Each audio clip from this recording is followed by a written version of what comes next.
I'm here, everybody. Oh, there's Michelle. Welcome, everybody, to a live stream here at Behind the Fiends. I have not done one of these in so freaking long, I forgot how to even do it. I literally forgot how to use StreamYard. I forgot how didn't have my mic set up properly, nothing. I had everything set up for this video gaming crap that I've been doing lately. So I was digging around, and then my usual mic, my dynamic mic broke down on me, so now I got to use this little $20 Guitar Center special. How's everybody else doing? Oh, just wonderful. You know, it's freezing here, though. It's freezing. You guys are lucky where you live. It's like this. It is freezing right now here. On my computer, it says 42 degrees Fahrenheit. And I'm the in other Canada, night, so it was like freezing sleet, hail, rain, or whatever it was doing here in Northern California. If you can see, maybe it says 81 degrees. Oh, lucky. I'm in Canada. We don't use that. We do the anyway, but that's okay. Celsius is what we use here, so it's like minus 15 degrees Celsius here. Oh, somebody said, Steve, you are awesome. Yes, he is. He's an awesome fella. Oh, really? Thank you so much. I'm not that awesome. I'm okay. I'm just a guy. Just a girl in the world. What was that? No Doubt, Gwen Stefani? I think so. Probably. I think that was Gwen Probably. Been a So while. how y'all been with the old well, I know you, Steve, you got your movie out and about and it's floating around YouTube. It's catching on, and God, you're getting close to what, like 40,000 views already, if not more? 42,000 views. I can't believe we're at 42,000 views now. That's awesome. Yeah, less than 8,000 views to 50K. That's crazy. It's crazy, right? It's crazy. I didn't expect that. I mean, I thought we'd probably do pretty well, but you know, my YouTube channel's not huge, so I thought it probably won't be great. Hey, there's our buddy Joe. Yeah. Hey, Joe. What's up, Joe? We love Joe. Yes. 3 of my favorite peeps. Oh, I love yous too. That's awesome. What a guy. How about you, Michelle? What's the download on your movie so far? I have a list here, and it has all the scenes, and I'm currently almost halfway done. So it is about the halfway mark. So almost done there, and there's a couple more scenes I want to shoot that will make it more cohesive. But other than that, pretty much principal photography is all finished, so that's a good thing. Got to bring Brandon back for any reshoots or anything? Or are you going to leave him in art? No. I mean, if we did need to do anything with him, it would have to be like ADR or something that he would send to us, but he's pretty much back home in County Cork, Ireland. Yeah, I've got to get him back on the show. He keeps messaging me, and every time we plan something will come up. Like he's had some personal stuff, of course, with his family, and then I had personal stuff. Almost dying because my kidneys got infected, and then that's why I couldn't make Steve's premiere. And yeah, that was a bummer. Michelle was there. That would have been great to meet you. Yeah. I was planning on going. I mean, I had everything set aside for it and everything, and then that came up. Guys, if you ever have a kidney stone, go get it looked at. Don't put it off. I know it sounds like something really small, and I'm sorry if I'm getting too much. Why do the kids call it TMI? But something like that you think is just a little small thing, it turned into something big. It literally caused me to almost go into, what do they call it, sepsis or septic or something like that. Sepsis, yeah. Yeah. So I've heard those are a nightmare, and I would not look forward to anything like that myself. So me too. I hope, knock on wood, that I don't have to. Yes. And of course, I'm sitting here talking about that as I'm sitting here drinking a damn Coke. Oh God, I drink too much coffee too. It's awful. Water. Hey, my sister's in the audience. hey, Michelle's sister. How you doing? Hi, Michelle's sister. How are you? Yeah, I drank water all day. Except for the Coke now, right? Yeah. Well, I've been trying to cut back on coffee because that was my biggest thing. They said, I guess coffee actually can crystallize within your kidneys. I Oh didn't know. I'm in man, trouble then. I I'm Yeah. in am in. trouble. Oh I have a gosh, coffee a no. day. So I don't want to look. I'm scared now. I've lost weight though. I've dropped about 10, 15 pounds since it, and feel a lot better. And I went through caffeine withdrawals because of the whole not having my coffee. And then I had a friend that tried to get me on this stuff called mud water that I see advertised, and he says it's made out of mushrooms. I'm like, dude, I've had mushroom tea when I was in high school, and I don't want it again. He's like, no, it's not that kind. I'm like, okay, just making sure. Not trying to start seeing Keebler elves and Oh man, thinking my blankets are going to eat me. I had a similar experience once, John.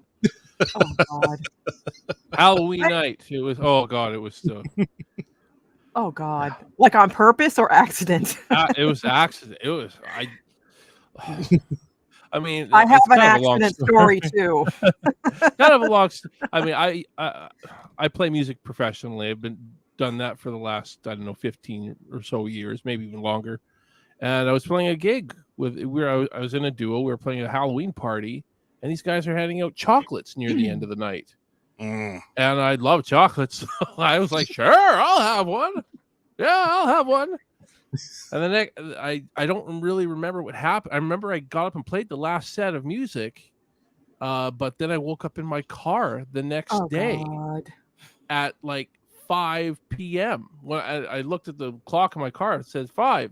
It doesn't say a.m. or p.m. It didn't say that on the car. So I thought it was 5 a.m. It was 5 p.m. I missed my shift. I used to work at the bowling alley part-time. I missed my shift at the bowling alley. I get home, there's all these messages on my answering machine. Back in the day when we used to have answering machines, because this was like 2008, 2009, 2008, 2009, somewhere in there. Back before I had a cell phone. And I was like, where are you, man? Where are you? I'm like, oh my God, did I sleep the whole day in my car? Yes. Oh, good God. times. Good times. Well, I talked to my music partner right then too. I'm like, were you supposed to wake me up or something? He's like, you didn't take one of those chocolates, did you? I'm like, yeah. Oh God. I grabbed a bunch of them. And if you could get Morgan Freeman to narrate that part, and it was on that day that Steve Merlo learned not to eat the chocolate. Lesson learned, kids. Speaking of which, have you all seen that trailer for that new movie coming out called Cocaine Bear? That looks exciting. I saw your reaction for it. That was awesome. And you know, after I did the reaction, I literally went and read, this is a thing that really happened in Kentucky. They have the bear stuffed in some gas station or truck stop somewhere with a cowboy hat on. So that's in my thumbnail. If you look at it, and it's got a tag around his neck that says Cocaine Bear. Supposedly it was a bear that just went crazy and ate a lot of cocaine. I was like, well, okay. Let's make a movie out of it, right? You know, somebody said, let's make a movie out of it. I'm sure that it's higher than the average bear. Higher than the average bear. Let's do this line together.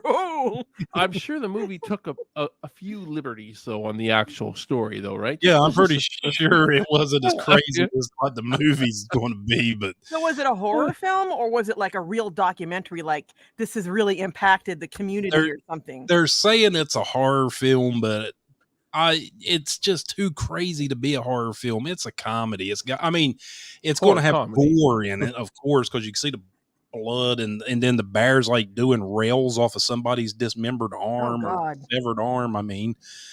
So it's like Dickie Kavanaugh went bad or something. It's like, how can you take it serious? And the whole time I did the reaction, I was like, man, I don't know if I can put cocaine in the title of this thing, because YouTube gets really strict about what you could put on your titles and stuff. And I put it on there, and it says you have a what was it? some kind of word, not inappropriate, but like a word that could be looked at as being bad. I'll think of it eventually, but I saw a bunch of other people used it, so I was like, guess what? I'm gonna roll with them. If they're using it, I'll use it. I mean, I couldn't put the Blow Bear 2023 to who it is. Yeah, I think it was worth the risk, John. I mean, yeah, you had to do that reaction. You had to. And that was natural when I was like, hey guys, that's Cocaine Bear. It's about a bear that did a lot of cocaine. Oh, the thing but he's trying to stop. But he's trying. And now David Howard Thornton is rolling out with a new movie about the Grinch. The Grinch that's killing people. That comes out next Friday. Are you serious? So the guy who played Art the Clown is going to be in a Grinch movie. Yeah. That is awesome. It's called the Mean One. And instead of Whoville, the name of the town is Newville. So everything is a play on the Dr. Seuss story. Except the Grinch is killing people, like smashing their heads in. And are you for real? Oh my God! I am definitely going to see that. Is it going to be in the theaters? Do you know, or is it just collectively? It's going to be a theater. Like we won't get it in Hawaii. We will not get it in Hawaii. The horror. There is a horror community here, but the anime community just outweighs us big time. I think if you were to get an actual convention here, it would blow up. Maybe. Oh God. Pablo Escobar. Pablo Escobar. Sorry. I'll blame it on the clever Joe. That's pretty good. I like that. That's creative.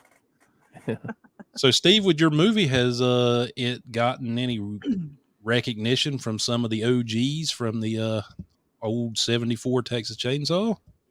I think so. I mean, Alan Danziger was at our premiere, who played Jerry, the guy that drove the van. So he was one of the first people to see it, along with Michelle. We had our pictures taken all together and everything. Oh! In fact, I have a picture around here somewhere. I have a picture too. Yeah, he signed it for me. I mean, right. There's Michelle in there too. There's my wife. We have matching pictures. Well, kind of. And there's our production manager, Chris Parchini, his son Vitor, who played the hitchhiker in our film. He don't have the curly hair anymore. Yeah, he cut it off. I was like, why'd you cut it off? Or the Coke bottle glasses that were signature to his look. So now, it was great to meet him. I'm not sure if any of the other original members have seen the film yet or not. I would think they might have, but I don't know. I would imagine that John Dugan probably has, because he's usually pretty supportive of underground independent films. There's a good chance. I haven't actually asked him if he's seen it, but I know he knows about it because those of you who don't know, John Dugan did our promo trailers when we were doing our Indiegogo. He did Grandpa in our promo trailers. So so he definitely knows about it. And the only reason why he never actually ended up playing Grandpa in our film was simply because he's very, very good friends with Kim Henkel. Yeah, and Kim would have got super upset about that if he'd have done it, probably. Well, I don't know if he would have, but he didn't want to take that kind of a risk, and I respected that. Hey, you got a good, long-lasting friendship with Kim Henkel. John Dugan's sister was married to Kim Henkel. So yeah, that's what he told me anyway. So I think I had heard that from somewhere else before as well. But so yeah, they've had a long-lasting friendship, and it made sense that he doesn't want to, disrespect him in any way by being in a fan film. Not that I think that's really disrespectful, but I wasn't going to push it. It's not worth pushing over. So I think Les did an amazing job as Grandpa, but it would have been cool to see. It would have been cool to see John in that iconic role.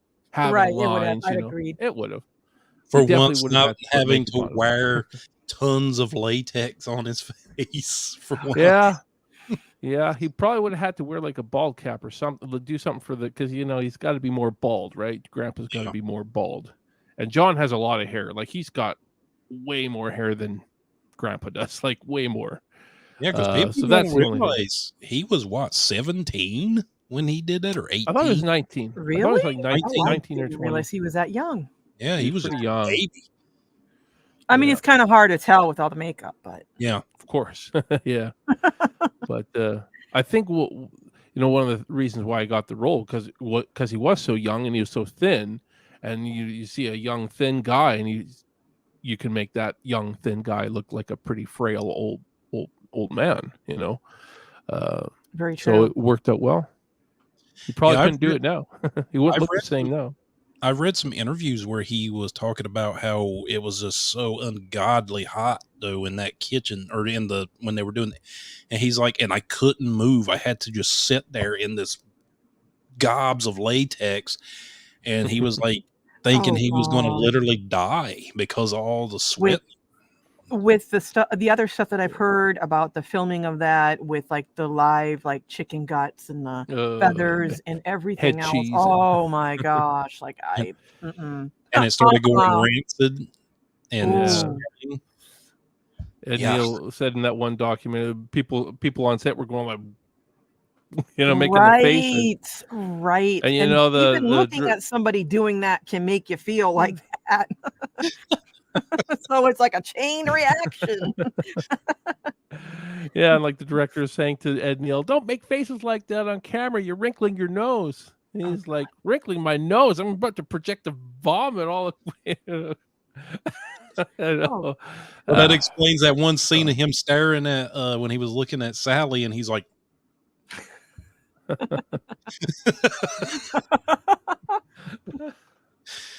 we didn't have that kind of stuff on our film, unfortunately.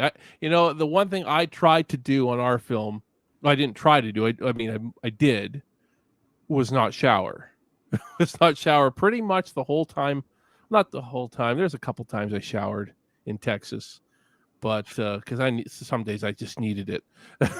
But I tried to make myself stink so that it would make the cast uncomfortable and get them into that sort of mindset a little bit. Wow. And I didn't say anything to anybody while I was there, but I thought this is the only way. This is all I can really do to try to capture a little bit of that kind of disturbing, uncomfortable feeling. When we're doing these scenes, like our dinner table scene is.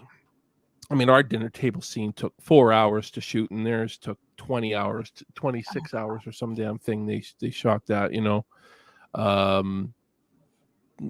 so it's not quite, it'll never quite be the same, we, but we did what we could to capture a lot of that feel, but we had to be pretty safe though, back then they didn't have those kinds of standards that we do now, where if you tried to make what they did back then now, I think some people would be in jail for making their cast do some of those things. Yeah, he got away with it basically because none of them were union, right? Hell, well, Toby wasn't even union at the time. Yeah, it was a non-union film. I wonder, do you guys know if Marilyn Burns actually really did jump out of the window at that point, or was that a stunt double? I think I heard that they used a stunt double for like the shot where you see her going out of the window, but it's not a stunt double when you see her landing. Oh, okay. There's behind the scenes footage. She's holding two pieces of glasses, and there's like, an extra a PA on each side, also holding glass, and she's jumping off of like a 2-foot thing. So the camera's underneath it, and she actually fell through like actual glass.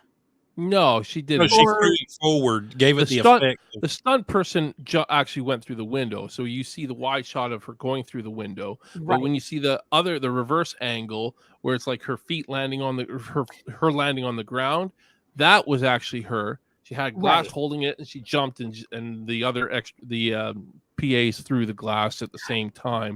There's like BTS threw, like, footage fragments to make it look like it shattered. Got it. Okay. And I'm sure it's not real glass. At least I hope it was real glass. Oh God, I really hope not. That would be awful. We use sugar glass in our film, which we barely use. We were supposed to use it. We had all the sugar glass, and we had just the one shard for, when Jimmy is escaping there. By the way, that was one of the things we we weren't able to do like the script where Jimmy is escaping essentially and supposedly supposed to kill Rex. Basically, that was supposed to happen too, and that didn't quite work. That was mostly the cast. That was mostly the cast and crew fighting me on that one. I didn't want to even see Rex's death, but I wanted to imply that he was dead. You know, I want to actually see Rex with like the glass shard sticking out of his neck, lying on the floor. But anyways, that's all stuff that's in the script, but but we didn't end up doing. But Jimmy was supposed to reach for the glass shard first while his hands were still tied, and mess around with it and cut himself out of the rope. So that was just logically impossible to do with the chairs that we had and stuff like that. It was just kind of impossible to do that. It sounds great in the script because then it doesn't make Leatherface out to be this person that really can't tie rope, but logistically when we were shooting it, there's just no way that Jordan could reach into his pocket while his hands were tied, so that's why we had to change it. I don't like it. It's one thing I'm like, he just shook those ropes off and that was it, but like, geez, that Leatherface really hasn't learned anything. Hey, here's Amy. I think I saw. Did I see Eduardo as well? Yeah, Eduardo. Hey, I tried to salute you. I didn't want to cut Steve off as he was talking. My bad. I was in the middle of a big story, but just so you guys know, it was written that that Leatherface did tie those ropes properly. It was written that way. He did, but didn't he tie like a fisherman's knot or like what kind of a knot it was? Check or whatever. Leatherface, good with barbecue, bad with knots. There you go. Howdy, Amy. Old Georgia girl, Amy Crabtree. Georgia. Oh, I'm from Georgia. Georgia, sweet Never Georgia. been there. So how long did it take you to do a lot of your shooting, Michelle? I mean, was it goodness adventurous or did it go easy? It was, I don't know if I've actually talked with you since I shot, but we had a COVID outbreak. So we had to quarantine for a little bit, and then so our shoot was supposed to be originally 8 days, and it turned out to be about 26 because we had to find replacements for certain people, and then we had to rearrange all the schedule like all over the place. So it was an adventure, but it was really fun. I think at the end of the day we got a lot of really good stuff done, and the stuff that I've shown people, I've shown Steve a few cuts, and I think things are going well. So I'm happy. I'm happy for the most part with the stuff that we shot. There's some things that are just, regardless of whether or not this or that happened. I mean, I look back and I'm like, gosh, I really wished I had told that actor to do this at that point, or, so it's a learning experience. I echo that, Michelle. There's so many bad times part of being an artist is you're always going to be like, damn, I could have done that. Your worst critic. I could have done that. Yeah. Definitely. That's why I ended up giving up drawing, because when I was I still don't give up drawing. But when I was drawing, especially when I would go to the Comic-Cons, I used to go out and draw at the Comic-Cons a lot. And these kids would want me. I think one kid wanted me to draw Mario for him, and I drew it. And the whole time I'm drawing it, I'm about to have a nervous breakdown because I couldn't get his hat just right.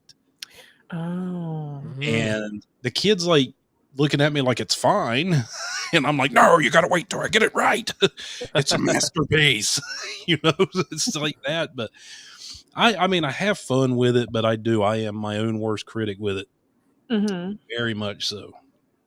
Understandable. Yeah. I just recently started getting back into drawing. Actually, I took kind of like maybe like I used to do it all the time in high school. And I used to do it at times when I was not supposed to, like if you're in math class, and I hated math. And I would just draw stuff. I would draw other classmates. I would draw all kinds of crazy stuff. And I got out of that for a bit, so going back into it. Yeah, I used to get in trouble because I'd be sitting there like drawing Ninja Turtles and stuff, and they'd be like, "You're not paying attention." I'm like, "This sucks. This is more fun." Then the parents are called, and Oh, right. yeah, and then they're Oh, trying. I had really bad cartoons too, like cartoons where I don't even want to say what they were doing, but they were not they were not cartoons in the sense that they were like kid friendly cartoons. So yeah, that was kind of interesting. Like dismemberment type stuff. No. Well, some of Oh, it was like that. Some of it was like that. Some of it. If my sister's still in the audience, she could probably vouch for it. so you were She's drawing like, like Michelle, don't draw that. Fritz the Cat style stuff. I was, yes, exactly. Only it was Snoopy.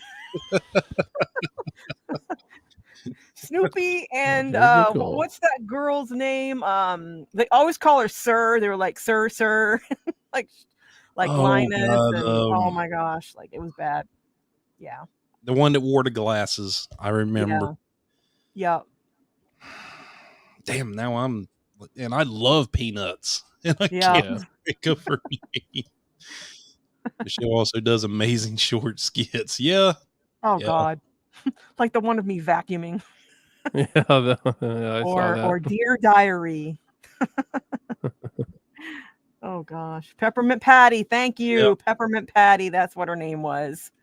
Oh geez. Good times. There was a story that I wanted you to tell, Steve, and it has to do with your Leatherface's run-in with the good, fine law enforcement folks of Texas. Oh man. Well, I think I've told this story before, haven't I? Did Scotty tell you this story? He's told me the story, but I don't think we ever had it on actual recording. Oh no! Oh really? You got to have it on recording then. So I'll tell it from my point of view, of course. So I wasn't there. I didn't see this happen to Scotty. I can only say it from what he told me, So we had finished shooting one night, and this might have even been the night that the day that we had shot 15 pages in one day, which is what? Unreal, by the way. Oh my God. I'll never forget that. We added it all up. Holy crap, we shot 15 pages. It might not have been that night, but it could have been that night. I know that we were all pretty damn exhausted. And I'm riding home with the DP Charlie from Bartlett. So we're driving back from Bartlett. All of a sudden, he gets a call from Scotty. We're about halfway done the trip back to Bastrop from Bartlett. And Scotty's like, I've just been pulled over by the cops. Apparently the taillights aren't working on this thing, this big story. I'm like, well, I'll call. I told him I'll call Chris, our production manager, who you saw in that picture there. Chris is awesome. Chris is awesome. Chris, not girl Chris, man. Did you meet Chris Park? Oh, yeah, of course you did. You're in the picture with him. Yeah. Chris, Christine Alverson, who put us up, but Chris Parkini was our production manager. Okay, Chris, and there's a lot of crisscrossing. So I know, and I met Chris from Chris. So that's besides the point. We're getting back to this. Anyways, I called Chris Parkini, our production manager, who owned the Acura that Scotty was driving that had its taillight out. And Chris basically says to me, just tell him that you'll drive with your hazard lights on all the way home. I guess that some cops allow that in the States. I don't know. We're from Canada. Our laws are different here. Scotty's not used to driving down there. So Scotty said, no, they won't let him do that. So Chris went and picked him up, and they somehow got the Acura back to Chris's property. And I talked to Scotty afterwards, and he says, "So I said, what happened, dude? What's going on?" Oh, the cop pulled me over, and he said, "You know, did you know your tail light was out?" And Scotty said, "I had no idea." And so the cop then asked him, "Do you know if this car has insurance?" And he said, "I have no idea." Just this, he pretty much answered, "I have no idea," with every question the cop asked him. And Scotty was still in his Leatherface getup, from his Leatherface costume from shooting that day. So he was all covered in, he's got the butcher. I think, well, maybe the butcher's apron was off, but his bloody clothes were still on. And the cops were like, "What were you doing out here?" He's like, "I have no idea." No, he didn't say "I have no idea" to that, but he's like, "We're just making a movie. we're just in Bartlett making a movie." I know. And when the cop says, Only a "Open movie." your trunk." "Open the trunk, please." So he popped the trunk, Oh, opens God. it up, and there's all 4 Leatherface masks sitting in a box. And the cop just says, "Huh. At least this is what Scotty told me." Again, I wasn't there, so I'm just going off of what Scotty told me. And I mean, the rest of it kind of, I mean, what gets me about the whole thing is because Scotty, all of us that know him and those out there that haven't never met Scotty, he is such this big aw shucks guy. I mean, he's massive, he looks scary, but he's as far from scary as you could get. And there he is in this Acura, which is probably too small for him to start with. yes, it was. It And definitely. I don't know how he drove it. God. Like this big giant in a clown car, and there he is all covered in blood and fake blood. Must specify fake blood. And he goes around and opens the truck, and probably after that he was like, "Oh, well, I thought you were a serial killer for a minute, but you're just dressed up like one of our state heroes, Leatherface." One of our state heroes. Her Local state- Texan our state vows to make heroes. thousands of masks during the COVID crisis. He's probably like, wow. "I've seen a ton of Leatherface cosplayers, boy, but I ain't never seen none in an Acura before." That's great. You're hearing it now, Amy. You're hearing it now. That's all I can say. I mean, I'm I've got surprised to they get haven't. Scotty I'm back surprised So for they it. haven't they told just it let yet. him go. They weren't going to be like, They let it. I mean, they Well, let him we go. He fingerprint wasn't you, but allowed you- to drive. He wasn't allowed to drive it back to Bastrop. He wasn't allowed to drive it back. So I guess they had to get it towed. oh, I'm guessing. It sounds like they had to get it towed, and yeah, Chris picked him up, and Chris drove him back to Chris's place and other Chris's. So too many Chris's. Oh my goodness. But yeah, it's Wow. good times. And it's the last thing I want to hear when we've had a long, tiring day, and all of a sudden we're down a vehicle because we can't drive this vehicle anymore, and it's like, what do we do? What do we do? And I think you were saying too that you had some folks who were supposed to be drivers or something who ghosted you. So we were supposed to have a Oh, that doesn't help. transportation coordinator that was essentially going to be in charge of drive, but she apparently had vehicles with drivers, and transportation teams, they have a specific job, and that's what their job is. So I mean, unfortunately, we got ghosted by the transportation team. I'm guessing because it was not a paying job.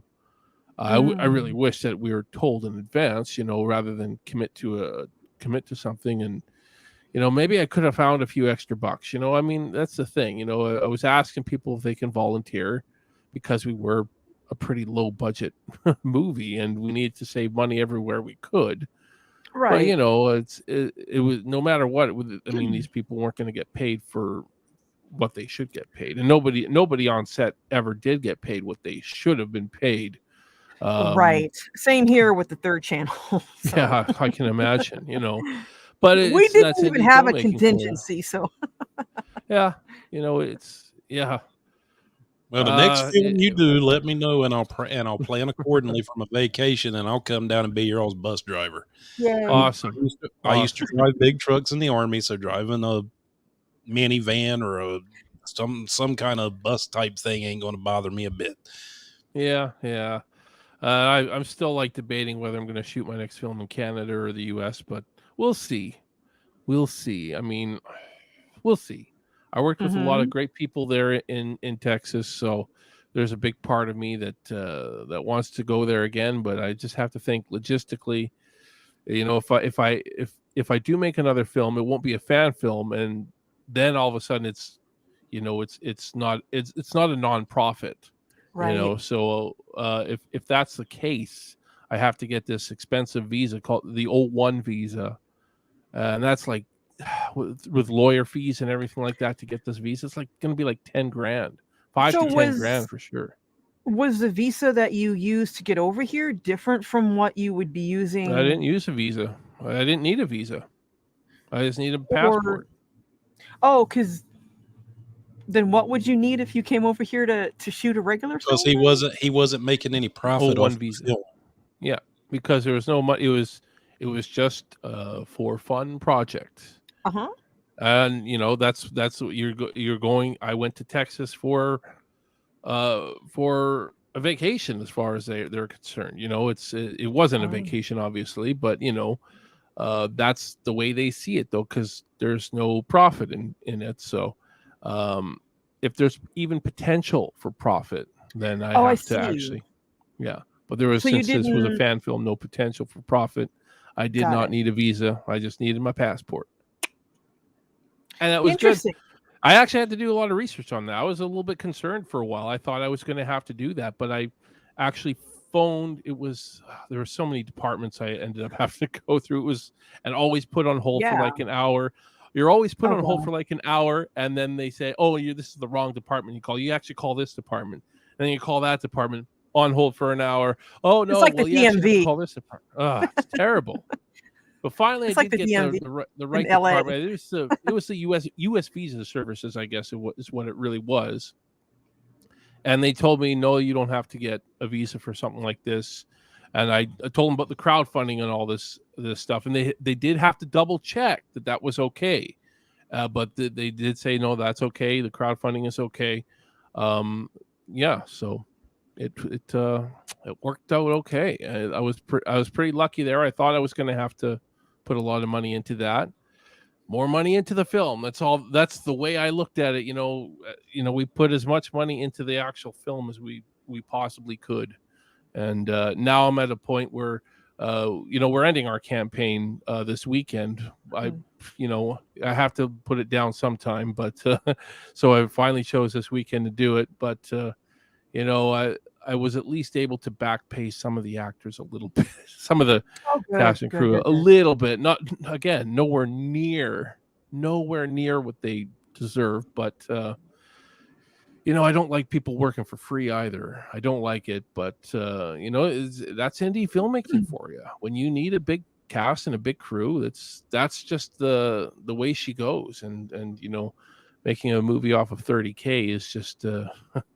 It's not as easy as people think. It's not as easy as people think. Speaking of which, I have made both of you around $100 a piece off of t-shirt sales. Oh, well, isn't that awesome? You rock. Thank you. That's really awesome. Well, the t-shirts are awesome. The t-shirts go for like $25, but I'm only getting like $4 to $5 of the profit. The rent, like it's the weirdest thing. I wish I could find a different company to do the merch through, because it's like they get 80 and I get 20, which I get it. They're the ones printing and shipping the stuff, but it's still your logo, my logo on the crap, and that's not selling the item. So why can't it be a 50-50 split? Have you heard of using like Redbubble or TeePublic by chance? Because you can put the design up there, you can collect the funds, then you can order the t-shirt, and then they can actually send it to wherever they want to send it to, like Might have to look into that. whose ever address it is. And then you ask for whatever thing that you want to sell them for. I mean, it's just an idea. Hey, I should use that idea. Yeah, I need to try that. I've even got an Etsy store I've been thinking about maybe putting some drawings up on again. Ooh, very cool. Oh, you are welcome, Amy. I guess every little bit helps. Yeah, it does. It all helps, you know. So if you do what, 5, 10, 15, 20, 25, 30. So about 20 shirts a piece were sold. Oh, I didn't realize Nice, you had done wow. that well, John. Wow, I didn't Wow. either. That's amazing. I think I Thank maybe you. sold 20 shirts throughout all of my campaigns, 20 t-shirts. Well, I throughout promoted on my videos. Every video I put up, I promote my merch store, and seems like my merch just for my channel doesn't sell, but your all's movie shirts been selling. That's weird, eh? I don't know what to say. Which, But, you know, to be fair, the movie shirts do have a better design than my just regular, just behind the fiends logo shirt. Also keep in mind, like, it's been on our Indiegogo campaign too. Like it's been right on the, at least mine. I'm not sure about Michelle's, but yeah, we've had it right on the main wall of the Indiegogo campaign for months now. So hopefully For the that's been t-shirts helping. or Yeah, because I'm not selling t-shirts on my Indiegogo anymore. Mhm. As the supplier we had here in Canada, the Oh, debacle went shoot. through. Well, Yeah. if there's a link or something, I'll put that on our Indiegogo. You Okay. know, That might not be a bad I'll idea, shoot- Michelle. Yeah. I'll Yeah. shoot you the link. And awesome. now we're caveating into a shameless plug. So if you guys got any holiday gift ideas out there and you want somebody or you know somebody that has a horror fetish of some sort, you got a Sawyer Massacre t-shirt and a Third Channel t-shirt. I'm going to There keep you them go. up until Steve and Michelle tell me to take them down. So when they tell me to take Keep them 'em down, up. I'll take them down. Keep Keep those 'em up. shirts going. Yeah, I had to do a redesign on yours because originally on the pocket, I just had like the 3 little mask guys and had my little logo guy in the Oh, middle. yeah. But I got a test shirt. Every time I create something, they send me a one to, look at and whatever. And I was like, ugh, it looks so bad. So I went back and did the design on the front. And instead of the regular skull mask guy from Mhm. Halloween 3, I put my little mascot's little face in the middle there with the witch and the pumpkin. Okay. Yeah, cool. I think I need to. I will need to see this because it's been a minute. I believe I saw the first one, but I didn't see the second one. So Yeah, the second one's just right across. It's still got the same old logo on the back of the marquee where it says now playing, but on the front it's just across the chest. It's the masks right here across the chest. Oh, very awesome. Cool. Because the way that other image was compressed, it just looked really muddy, and I was like, I Got can't. it. Yeah. If I'm going to stamp your name and my name on something, I want it to look decent. It's just Makes sense to me, man. so. Speaking of money, and I don't want to have to mention it, but I think we need to. And I know I don't. We've all talked that we didn't want this whole live stream to be about this situation, but I think there's been some misconstrued information in terms of your financials on your movies, which, to be fair, is nobody's business but yours and yours alone. But I would like to allow you all the platform to clear up any of that without feeling like you're being attacked and or just anything negative. Well, I mean, I don't feel like I have to really prove anything. I mean, if any of my followers are out there and they've seen any of this from Rabbit and Red, I don't mind name dropping this Rabbit and Red radio network that's now going around saying that that I'm making claims about how much we raised, and I don't know. Basically insinuating that I've stolen money from my campaign. All I could say is, man, if any of my followers actually want to believe any of that, go ahead. Unfollow me if you want. I mean, I made a movie for the fans. I busted my ass to raise $50,000+ US. There you go. I'm saying I don't even know. I've never said anywhere how much we've raised because. But let them know how much that translates to in Canadian dollars, because that gets lost in the translation. I think so. It can. I only see it in Canadian dollars, guys. I see what I've raised, and it's about 70 grand in Canadian. I've raised about 70 grand in Canadian, which I guess probably translates to 50,000 or so in US, and that's fine. But I said that we made the movie. We made our movie for $30,000, and so there's this discrepancy of where did the money go? None of your business. At the time that we made the movie, we hadn't money. We only raised not even 40,000 at that time, and we're always setting money aside for perks, for perk fulfillment. Okay, always were. When we did our next campaign, we were also having a world premiere, and we were selling tickets to that world premiere on the campaign. Money had to go to that world premiere. That wasn't cheap to do a world premiere and have myself go there and Scotty, and it was not cheap. So that paid for that. Those tickets, the ticket sales paid for that. What is that? That's a perk. See, perk.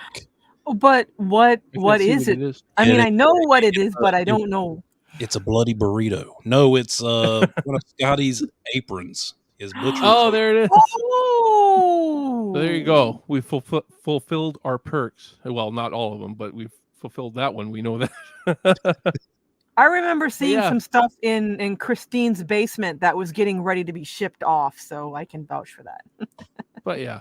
I mean, I've been questioned about this, so I mean, I'll address it. But that's all. It is none of nobody's business. But again, this was the production expenses were about 30 grand.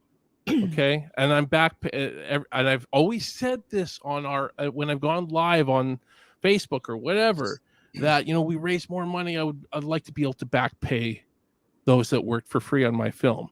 So if I'm going to be called a thief because I want to back pay my cast that worked for free, then unfollow me. That's all I can say. Unfollow me.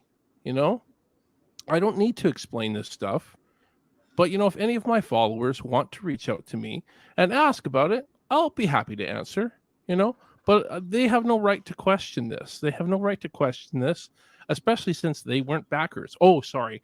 Anthony Caimano was a backer. He did get that associate producer perk, which we fulfilled. His name is on IMDb as an associate producer. So there you go. If you want me to take it down and refund you, Anthony, I have no problem doing that because you know what, man?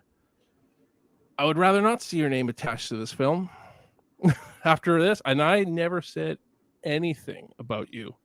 During all that drama, I took no sides. And anybody can vouch for that. I took no sides on that. I didn't take your side. I didn't take the other side. I said, leave me out of it because I don't want no drama. And now you go and you do this. So whatever. That's all I have to say about that. You know what, though? These things are going to work themselves out. I saw the other day on their show Mind Jacked or some damn thing that the head of their network, the parasite himself, Mike Sankovich, basically said that they're in financial trouble and they're probably going to end up shutting down Rabbit in Red. So, good riddance. Thank you. Keep doing it if you want to. Keep doing it if you want to. It's not doing any good. They haven't attacked me and whatever, but you and Michelle are my friends. And very close friends, I would like to think. And to me, if you start attacking my friends, then it kind of pisses me off, one. But two, I have a platform too, and I am going to provide them the means in which to come on and defend themselves. Or, you know, if you're wrong, you're wrong. But if you're right, you're right. But they're not presenting any kind of I mean, just like in court, you got to have evidence to convict somebody, right? Well, where's your evidence? Exactly. You have That's what drives me nuts. You know, it all started when Mike Sankovich went on and he said, instead of spending all that money shooting in Texas, you should have spent it on your cat. You know, I mean, you have no right to say that. You didn't see where the money went. You don't know how much money I spent going to Texas. And of course, they reply back saying that I'm attacking their opinion. I never attacked their opinion. He can have whatever opinion he wants on the film. I have never attacked it. It said right in my first comment on a stupid video, you're entitled to your opinion. So I don't know why the opinion was ever an issue. I think it's the stove calling the kettle black. I know. I've heard a lot of opinions. I heard a lot of non-factual opinions. I've heard a lot of worse opinions on my film than Mike Sankovich's. Yeah, I mean, So, we're all his content opinion creators. You two are filmmakers. I'm just a guy that creates YouTube crap.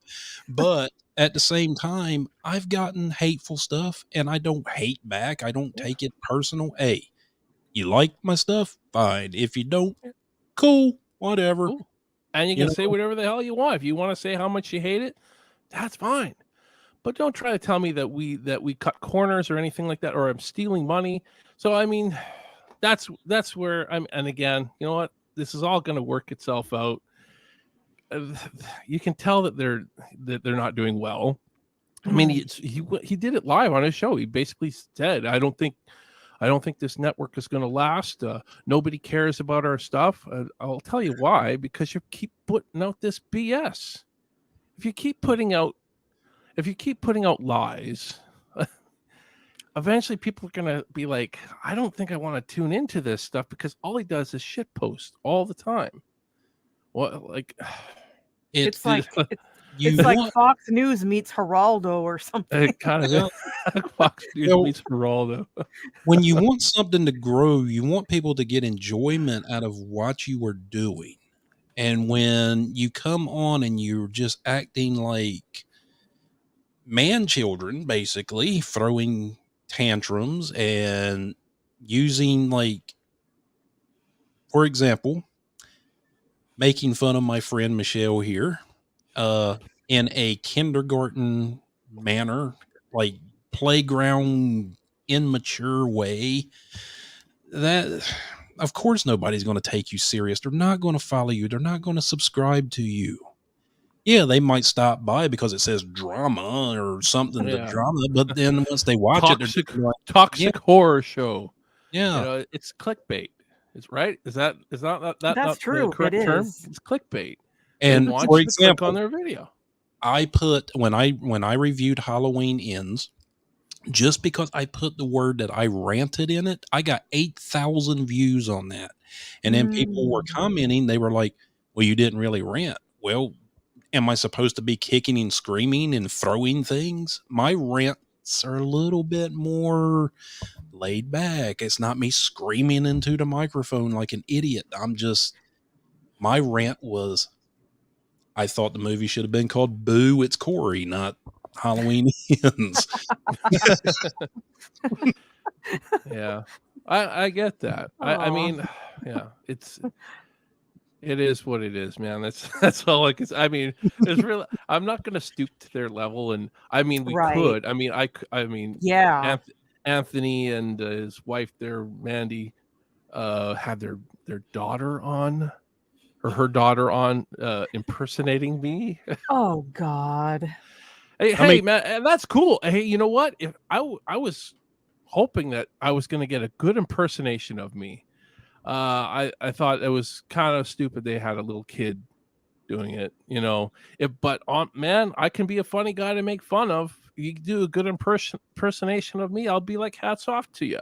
But they didn't. It was just a really stupid thing, and they're twisting my words around because I said I made the movie for 30 because I made the movie for 30 grand.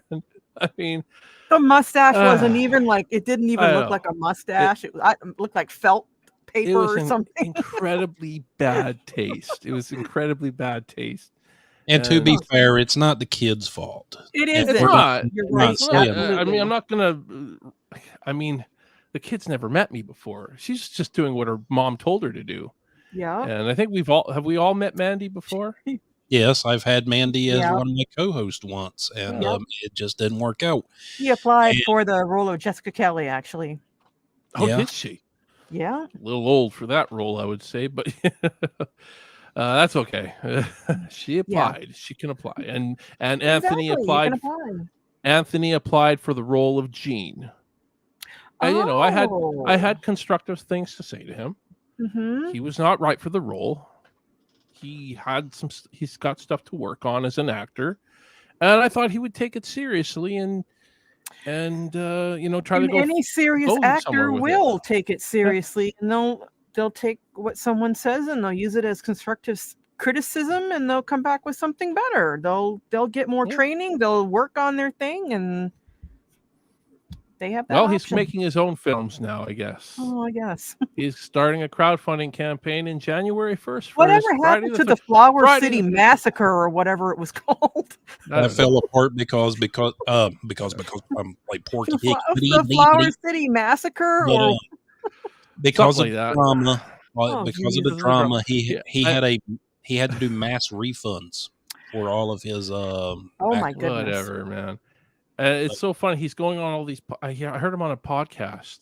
I can't remember what the podcast was called. I'd have to look it up. And this podcast was going over his IMDb, asking about this project and that project, and every project that he was attached to. His answer was, "Oh, that project fell through because blah blah blah, the funds or something like that. Oh, and this project fell through, and I was supposed to be in this project, but it never ended up happening." Yet he's still on the IMDb for it, you know. So I mean, at the end of the day, this guy's gonna start an Indiegogo campaign for a fan film, and that's fine. You know what? He can go ahead and do it, and good luck to you if you can raise the funds that you need. But I just want to say, anybody who is considering backing a campaign, just consider the fact that this guy's got no credentials. I mean, you just got to consider that he's never made a film before or script, you know. Or yeah, we know that. We know he's never written a script. We know about that, and we if anybody wants to know, Michelle's kind of got the hot take on that. The most I've ever wrote a script was a comic book script that I let Steve read. But comic book scripts and movie scripts are two different animals. Oh yeah, two different animals. It's just, you know, it's know what you're getting into. You know, I can't tell people not to support. I mean, he's not the only one on Indiegogo doing it. I mean, that Michael Tigagnon guy was the same thing with the Halloween fan film. He and you know, I never knew the guy. I didn't really know the guy. I mean, I talked to him a few times. Me and you got duped, man, because we both were giving him the benefit of the doubt. We were both like, "Yeah, I always do." Okay. You know, I always give people the benefit of the doubt, but I mean, it was pretty obvious for me that as passionate as the guy seemed, he had never made a film before. It was pretty obvious to me that he had never made a film before, and I kept biting my tongue. I kept thinking, man, I shouldn't say anything. You know, the community seems to really be behind this guy, but every time I talk to this guy, it sounds like he does not know what he's talking about. He's never made a film before. You can't support this kind of, you know, people are going to be disappointed, you know, because this guy doesn't know how to make a film. You know, I don't want to sound like I'm discouraging people to not jump into filmmaking with no experience, because I did that, but I also didn't go out and try to raise $10,000, $10,000, $20,000, whatever. Doesn't matter. You know, take people's money when I have no experience doing what I'm doing. You know, I had to, you know, be shown the ropes a bit. I had to pay my dues, had to make my own films with my own money first, until I got to a point where, you know, I was, you know, I knew enough, you know, I knew enough that I could do it. And that's the part that's the part that kind of bugs me, but I try to bite my tongue as much as I can. I do want to be able to call people out, but I just, I do want to give people the benefit of the doubt. I always do. I mean, like me creating YouTube videos, you go watch my very first video to now. Yes, I've grown and got better. Could I get better? Yeah, I'm We nowhere all got near. room to grow. Yeah, I'll never be as good as like people like Mr. Beast or different, the big upper echelon YouTubers, but they also got Dead the money. meat. Dead Yeah, meat. but they've also Yeah. got the money to afford high quality stuff, 4K, 8K cameras, all this other crap. I don't, Mm. but I am way more comfortable in my editing skills today than when I was 2 years ago. Mm-hmm, There you mm-hmm. go. So, I Yep. mean, we always grow. Just keep doing what you're doing and just create positive content. Don't Right. start spreading lies and, it's. Name dropping and I'll name drop. false I don't- accusations. One of the I'll best name comments, drop. one of the best comments I got the other day. I've been playing this game called Evil West. It's like steampunk old west, Ooh, cowboys that fight vampires, nice. and I enjoy it. And this one kid, I guess he was a kid, he left me a comment and he says, "Wow, you suck at video games, but I like your commentary." So I was like, "Hey, it's a win-win for me because I never told you I was good at video games. If anything, I like that, I've made it a point to let everybody know I'm pretty bad at them, but I have fun nonetheless." There's nothing wrong with that. Nothing wrong with that. As long as it's entertaining, Yeah, I think that's the key is entertaining and ultimately, I don't know. I mean, just my opinion, of course, but Mhm. I think the reason why that network, if they want to call themselves that a network, I guess it is because they've got like multiple platforms that they're paying for.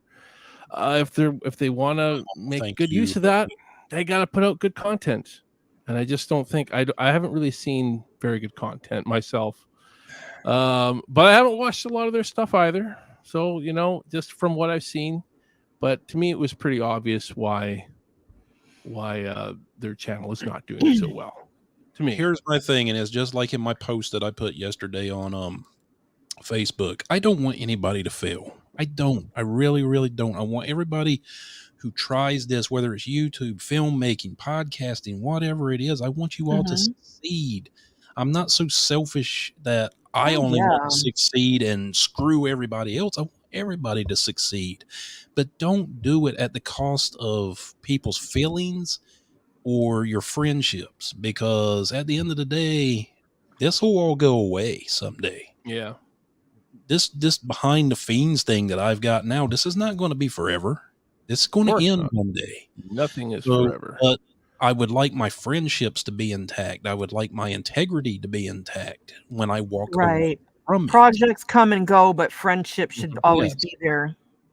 I agree 100%, Exactly. Yeah.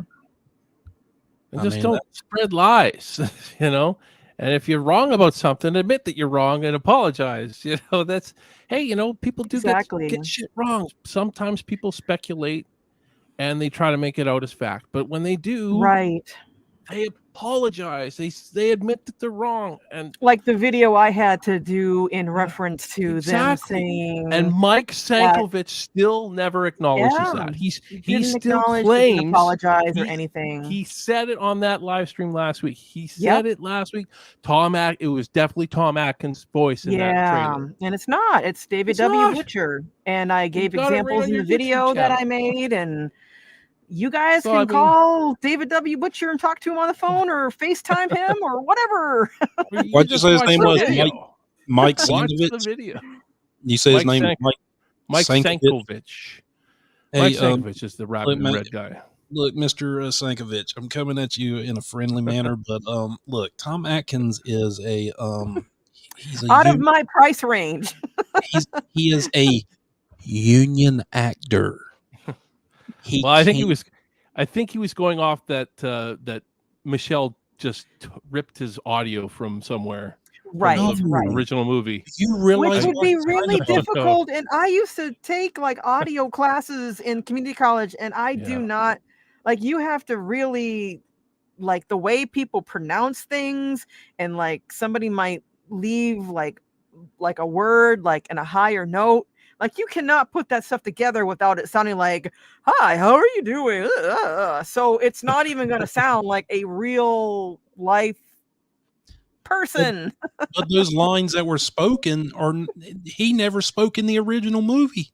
You never said the That's name what I Jessica mean. Jessica Like Kelly. it would be really difficult to take the stuff that he said in the movie, and no doubt that it had a soundtrack underneath it. So let's not even try to pretend that we can't really filter all that other stuff out, like Yeah. music and soundtrack, nat sound, and all that other stuff, and then come up with those specific words and cut them at a pace where this new person is like saying these things. Then it doesn't even explain how the actor is seen on camera in my next trailer, saying things that are definitely not, and you can see them moving their mouth and like in the scene. Yeah. So I don't know. And plus, do you realize how quick of a lawsuit you would have gotten if you had ripped his audio and put it in your trailer? Probably, yeah. Exactly. You know? Right? Yeah. So there you go. I don't know if I doubt he would be watching this, but just admit you're wrong, dude. Just admit you were wrong. Stop stating things as fact when they're not facts. At least say that it's speculation. At least if you're gonna think, I think that's Tom Atkins' voice. Say that. Say I think it's Tom Atkins' voice. Then you won't sound like an idiot. But you were like insistent. It's definitely Tom Atkins. You were insisting that it was Cochran as well. Dan O'Hare. Yeah, exactly. Like Brendan Hayes he was not called his out words. in the comments and everything. And I will not apologize because it was a bad trailer. Well, that whether you think the trailer is bad or not that doesn't mean anything. You're still wrong. Apologize. But that's also coming from a guy that said he made his movie for the price of pizza. Well, pizza prices vary. And, especially if you go to Domino's. But anyway, if you made a movie for the price of a pizza, that can't be a good movie. I'm sorry. You can't. Because I don't want to see the movie. I always use this as an example. Even in 1993, Kevin Smith, who was working in a convenience store and made a movie about working in a convenience store, still needed $25,000 to make that movie. Man. And that was 1993. So you do the math of inflation of what that would be today. Yeah. Right. A lot more. Oh, yeah. And that movie still looks pretty low budget. It looks, it's. Oh, I've got it's low budget. I've got a special edition where it's the original Kevin cut because the original didn't have music. That's why he did it for 20-something thousand, because he didn't have music. It wasn't until he got hooked up with Miramax and they bought the film that they put the music into it. Well, you watch I don't know that, actually. Let's also make note that back then they shot film. I don't know if they shot it on 16 or 35, but that's pretty Not expensive. Cheap. Yeah, they did a fantastic job. I mean, at least today we don't have to do that. Everything is digitally done now. I mean, it's and the post-production from film is like skyrocket. I mean, you would not be able to finish something like that. I mean, no way. You have to have something called a work print where that's what you edit off of, and then you get the positive, and then the conformist comes in and they match cut everything off of the work print. So you're paying for two films, and then you're paying for the positive, which is what you send out and they send back to you after it's all edited, and then you send that to the theaters to like each copy that you're going to run it. So it's amazing. We're spoiled with what we have today. That's all I can say. Yeah, we really spoiled. are, especially cell phones. Hey, look, it's bot people are coming in. How come I can't see this Hot stuff? girls are waiting here. The old bots. I don't see this stuff. How come I don't see it in the chat? Am I in a different? You're in the private chat, probably. Hot girl. Which That's that probably- should be in the probably. That should be. That's going to be the name of this live stream, there ladies we and go. gentlemen. God. Hot girls are waiting Ah. here. That'll get views. Well, Then I'll get probably a terms of service strike. oh God. But yeah, I mean, I don't know. It's easy to blabbermouth a bunch of shit without any understanding of what you're even talking about. People do it all the time. But if you're going to talk about movies, like, okay, for Have example, an understanding of it. did any of y'all watch my reaction I did to the new Transformers trailer yesterday? Yes. I haven't caught it yet. So at the end of that, I said, I think the Optimus Primal, the gorilla transformer, I said, I think that's Ron Perlman. But I said, if anybody in the comments wants to confirm that for me, Confirm let me that. know. I didn't say, well, that's Ron Perlman. Right. I said, it sounded like Ron Perlman. Peter Mhm. Cullen and Ron Perlman sound very similar.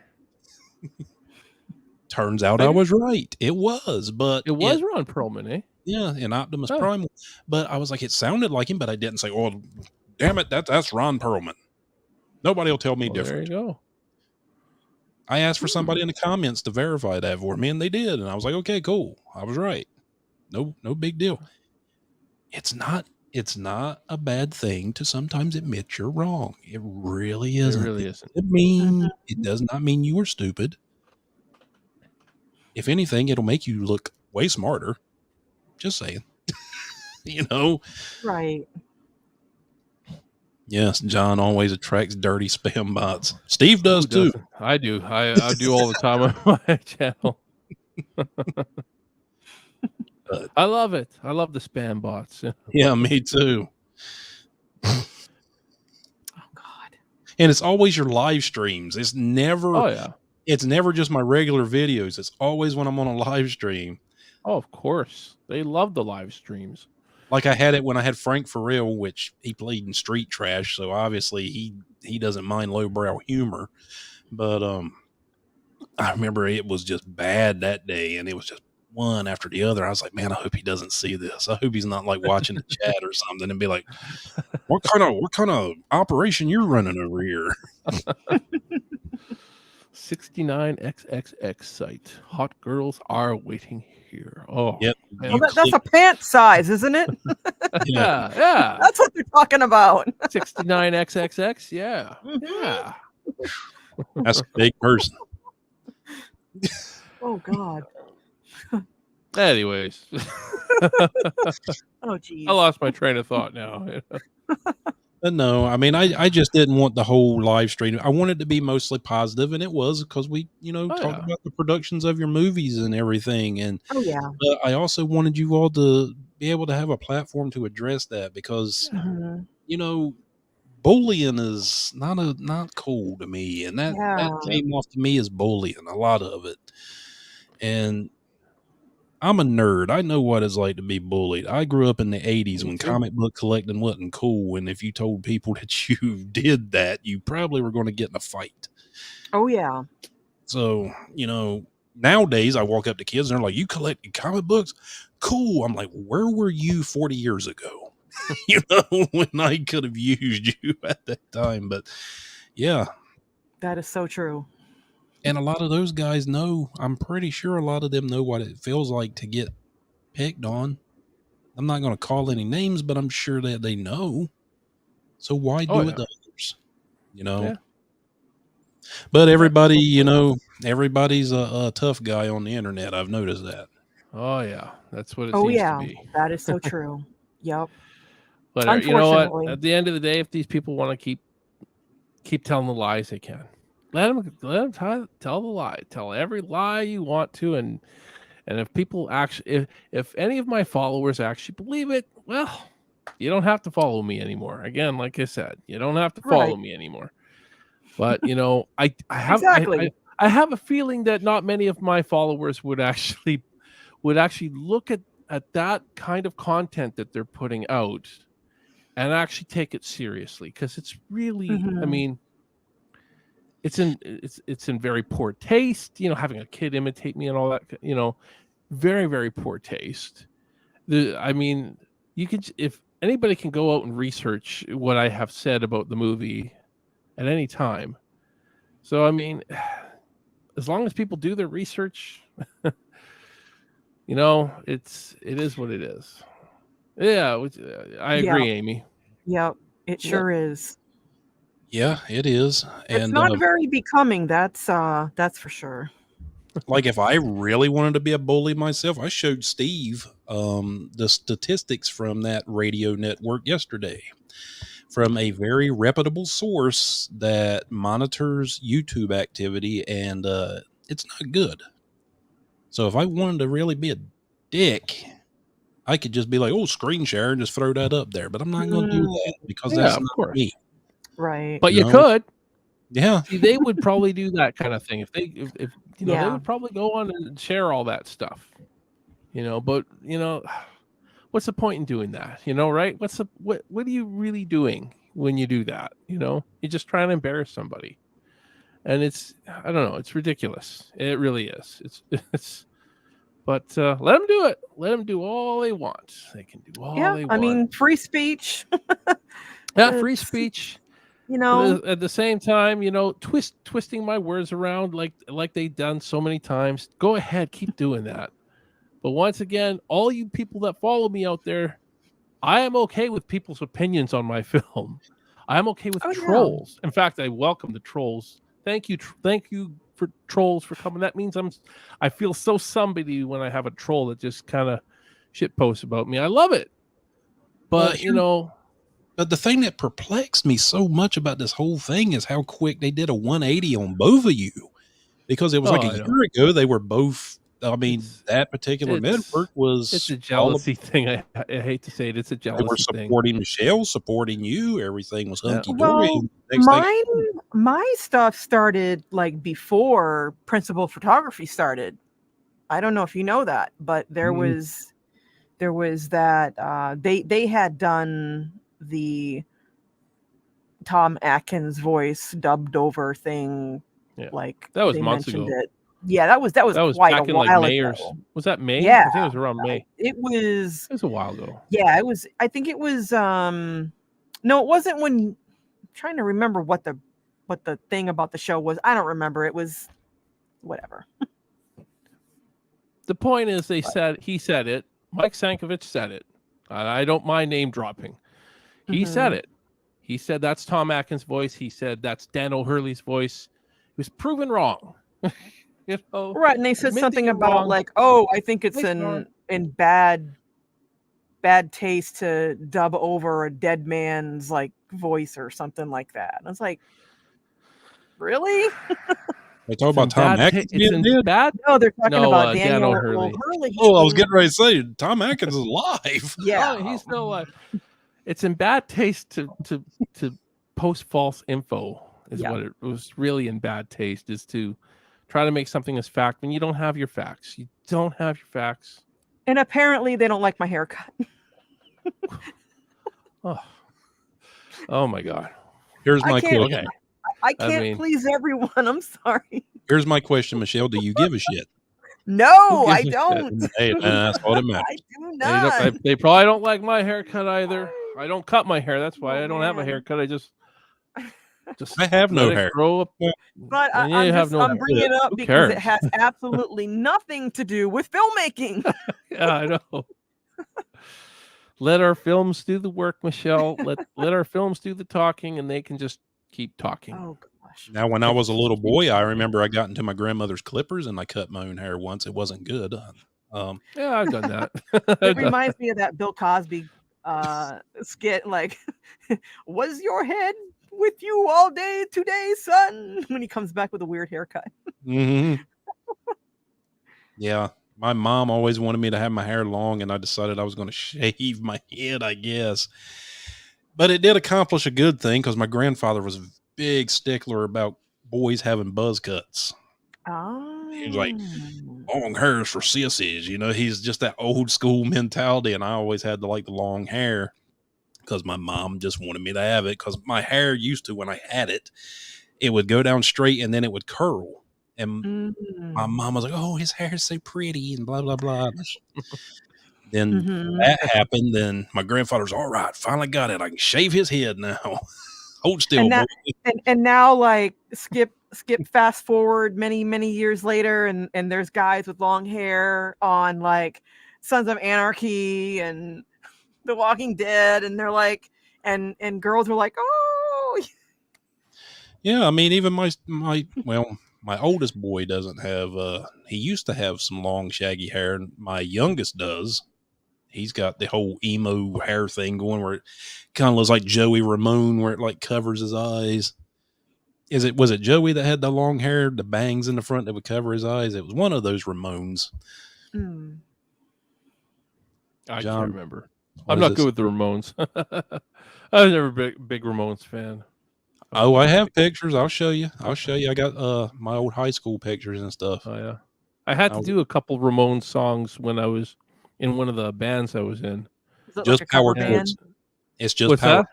Oh, was it a cover band? It was I was in a cover band that we covered all punk covers of songs, all punk versions of like Elton John and punk covers of Cat Right. Stevens. I think there was a Cat Stevens. I think there was. I can't remember. But anyways, we did a couple Ramones songs too, and I was actually just the singer of this band. I wasn't even playing guitar. I played a little bit of guitar in that band, but not much.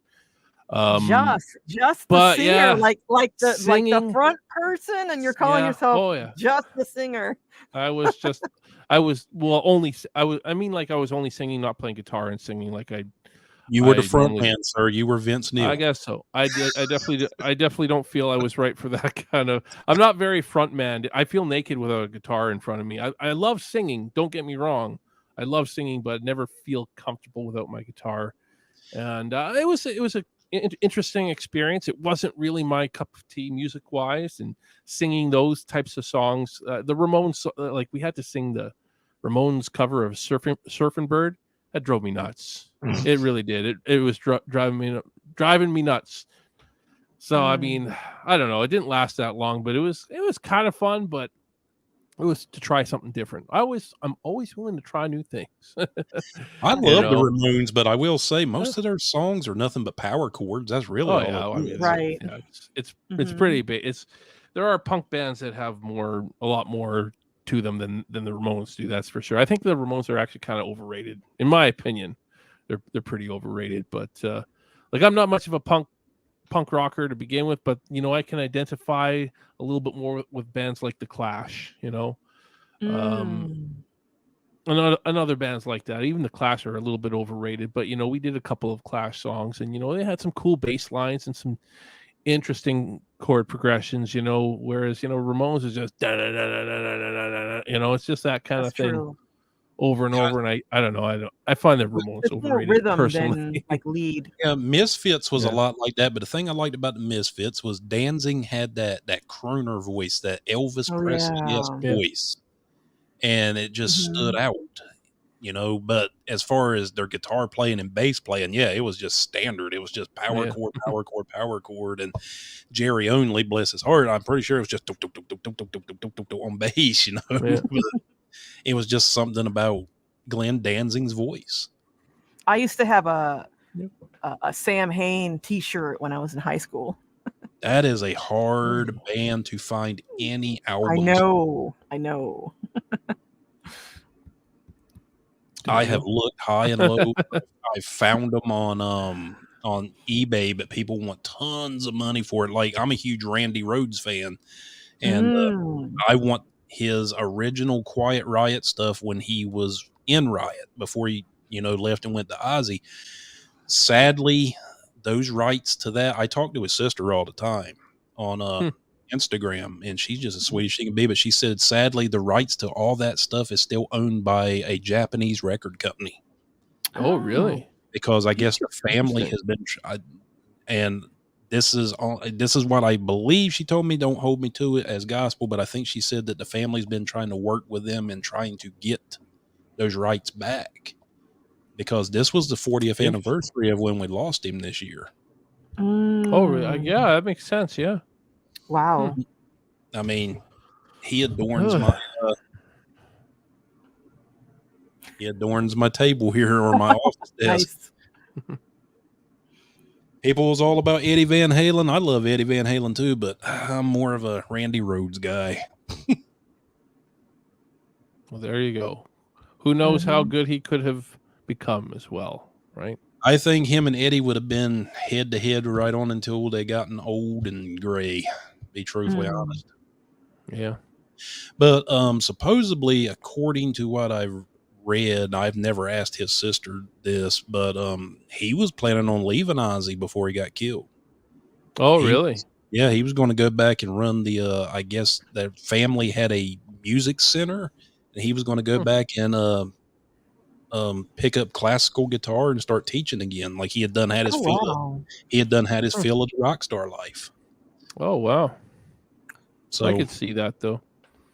Well, I probably would have done the same if I ever became a rock star. He was tired. A year or two of that, and I'd be tired.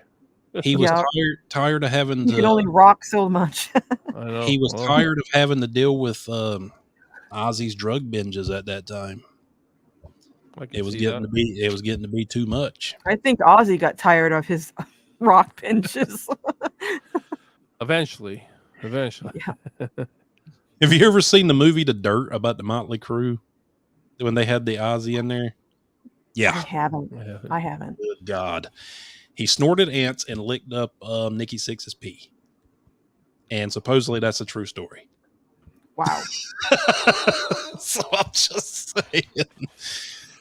Don't do drugs. Anyways, moving on. Oh my goodness.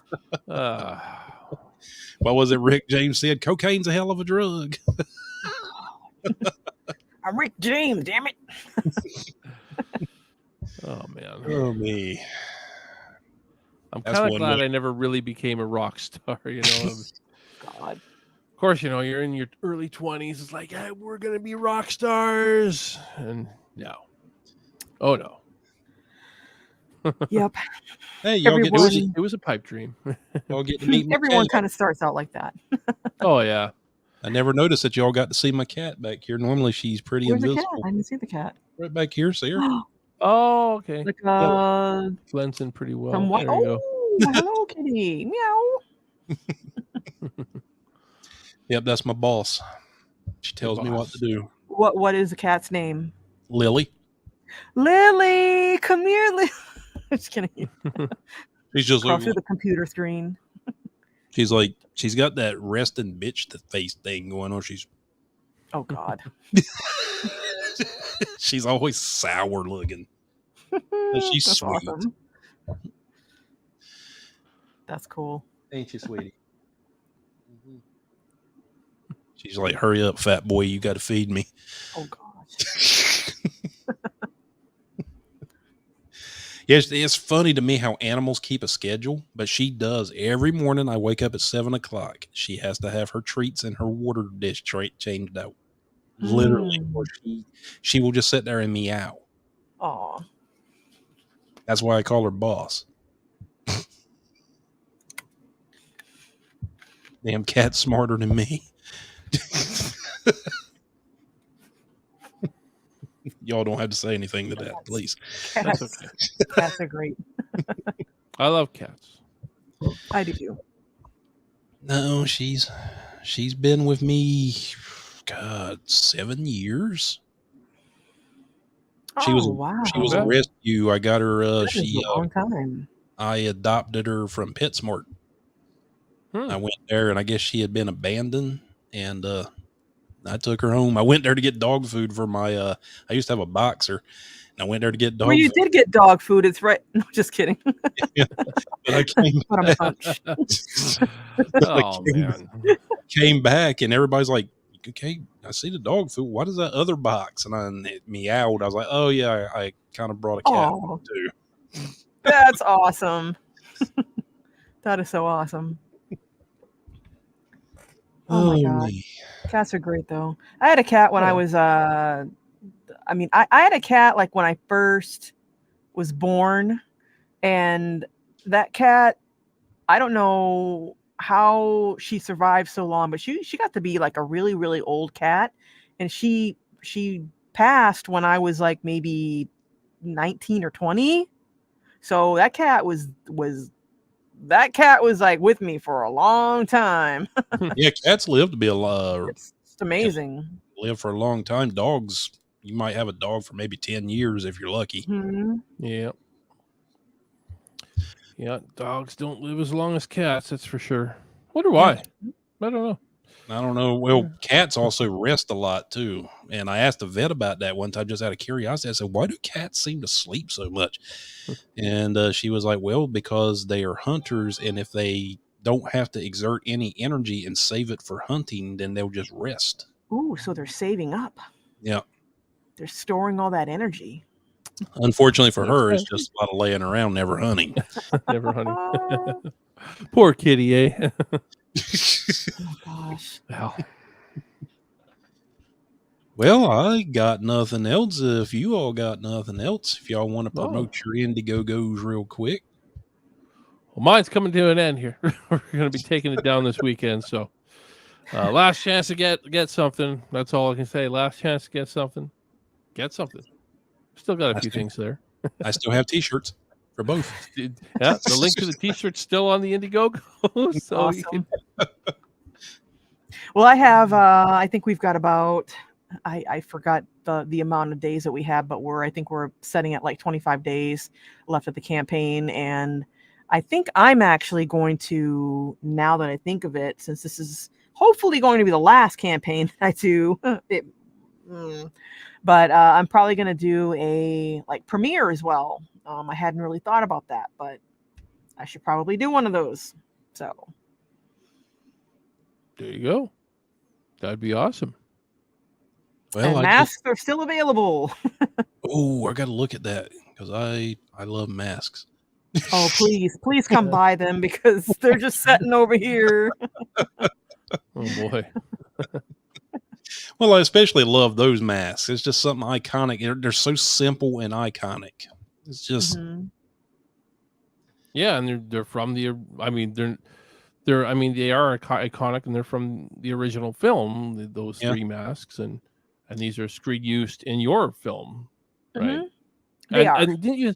They're being signed by the actor that. The screen used ones can be, for sure. The actor that's in your movie, he was the little kid that got his face eat off in the original movie. Yep. He played Little Buddy. All grown up now. Little Buddy, yeah. Yep. What's his name again? Bradley Schechter. Bradley Schechter. There you go. Mm-hmm. So there you go. Yeah, he's a great guy. I was really surprised that I had sent him an email on Facebook, and I was like, I don't think I'm going to hear back from this guy because you never know, when you reach out to somebody. And I don't remember how long it took for him to get back with me, but he finally got back to me, and I was like, oh my gosh. So does he still act outside of your movie? Did he still act? He actually writes children's music now. Oh. Yeah, like lullabies, and that kind of plays a piano. I should have asked him to play the 8 More Days Till Halloween song. And it's like, well, here's Bradley Schechter. He's probably one of the very first kids to be murdered in a movie on screen. Right. Exactly. One of them. Well, people don't realize how big of a deal that was back in '82. Exactly. That is so true. We cannot really do that, today. Yeah. Well, I kind of did in my film. I Kill Love. Yeah, I know. Because when I was watching, I was like, damn, Steve, you went there? Those girls were supposed to be younger, too. They were supposed to be like 10 years old. They were supposed to be, but that's right. I forgot about that. I could not find I couldn't find actors that young that could really perform well. So that was an obstacle. Maybe it's the resources I had. I don't know. But hey, those girls were great. And actually, those girls are younger than they look. At least the one of them is younger than she looks. I think the oldest one is 13, and the younger one was 11. So they are younger than they look, but they still look a little bit older.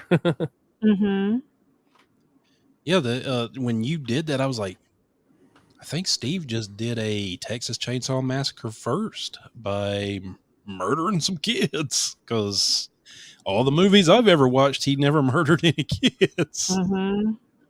or There turned you them go. into We went sausage dark. meats. Even though you didn't see it, you didn't see any blood or gore. It was implied. It was. Right. I think that's one of the most powerful kills in our film, personally. Right in front of the mother, you just see the mother's reaction, and I think that is what's truly powerful to me, anyways. But I know not every audience will see that the same, and that's cool. Mm-hmm. Some people think just you're- want the blood. Give me blood. Give me guts. Yeah, that's fine. And I'm like, have you ever even seen the original movie? There's no blood in it, really. No blood. And you have a That lot was of one of the gore things in your Mike- film too. Yeah. Like, I mean, there's a lot of stuff. I thought we had a decent I amount. thought so. Some of it didn't work.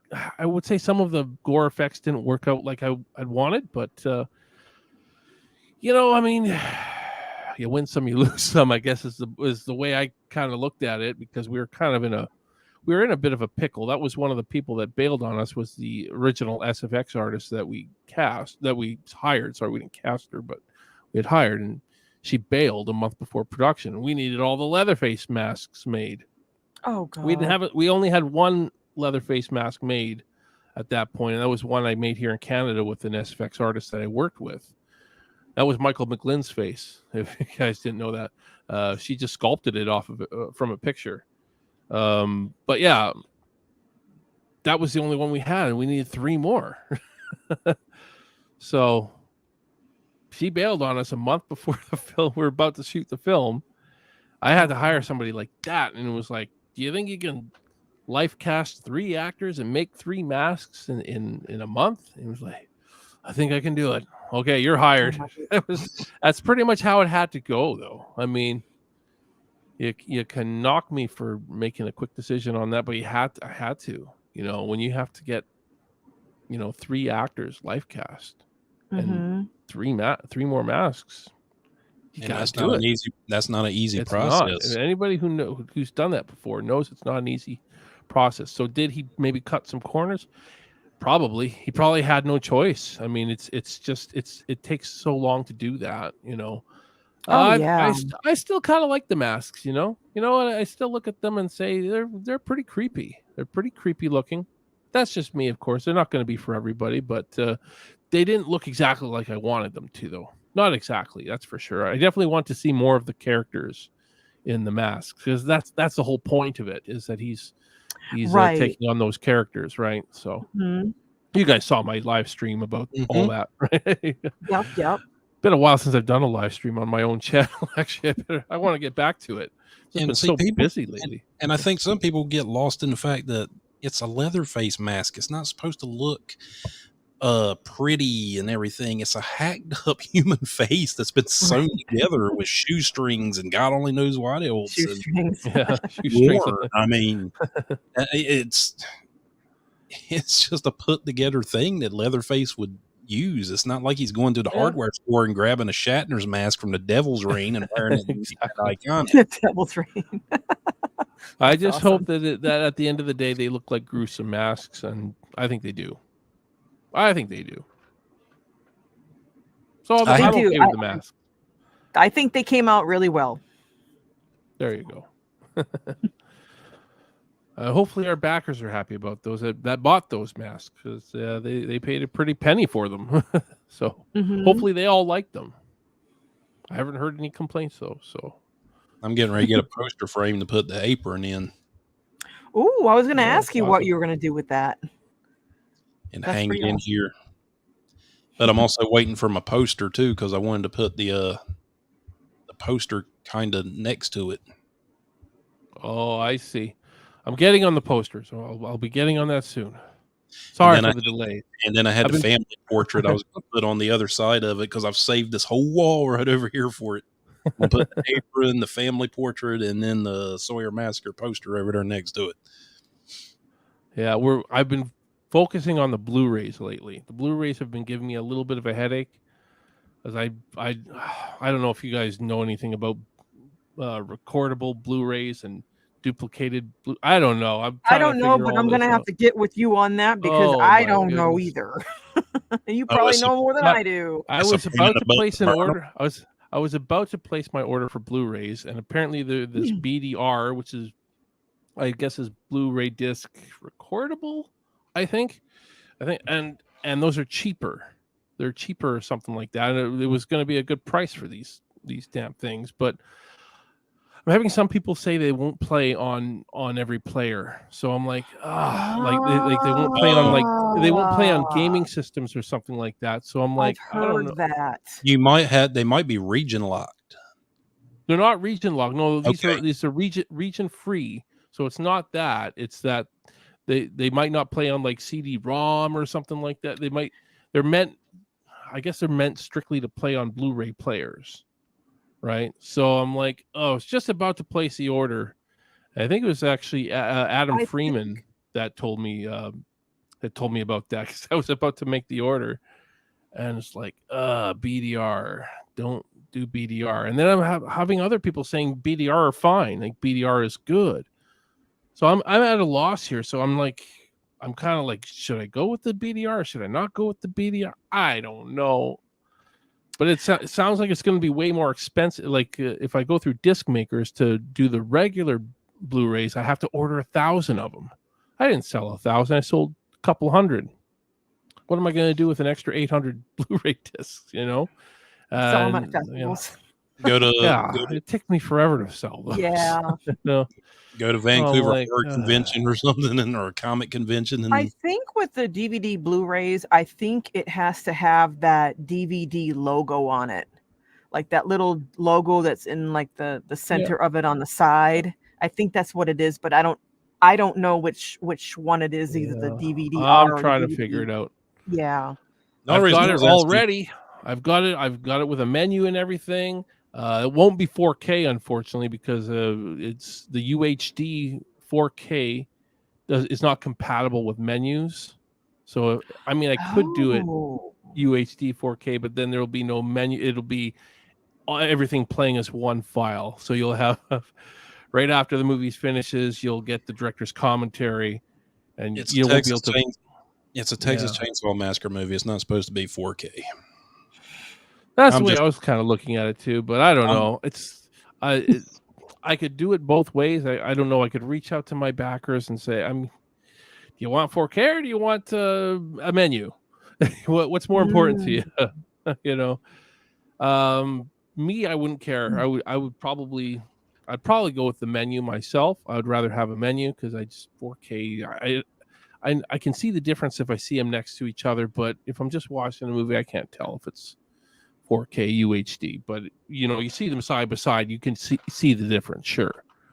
But I would still probably go with the menu, just because decisions that would be more. Yeah. The only reason I was asking about the whole region thing is because I've got a box set of the Universal Studios movies that I bought on Amazon, and it came from Ireland, and it will not play on nothing but my PlayStation. That's the only thing they'll play on. At least it plays on something.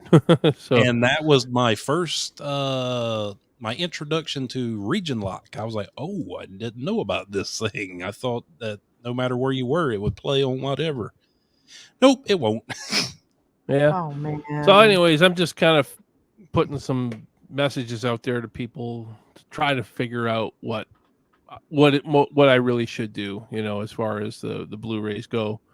I don't like it, but you have to do what you have to do, and if it's gonna cost me more money, I really don't want to order 1,000 of these damn things because it's gonna cost me more money than I really have. I mean, I have it, but but it's not ideal.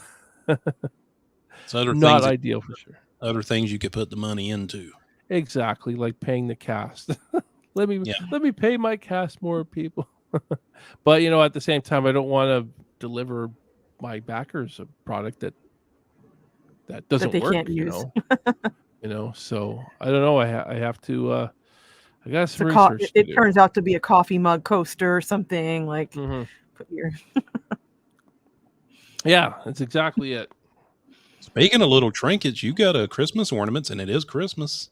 There, Michelle, don't you? Do you still have those Christmas ornaments? I don't. But, in the first Indiegogo campaign, they didn't even sell, and the lockets didn't sell, and I mean, nobody was really into that. So you gotta put out what other people are interested in, I guess. So Trial You and never error. know sometimes. Yeah, trial and Yeah. error. That's what it's all about.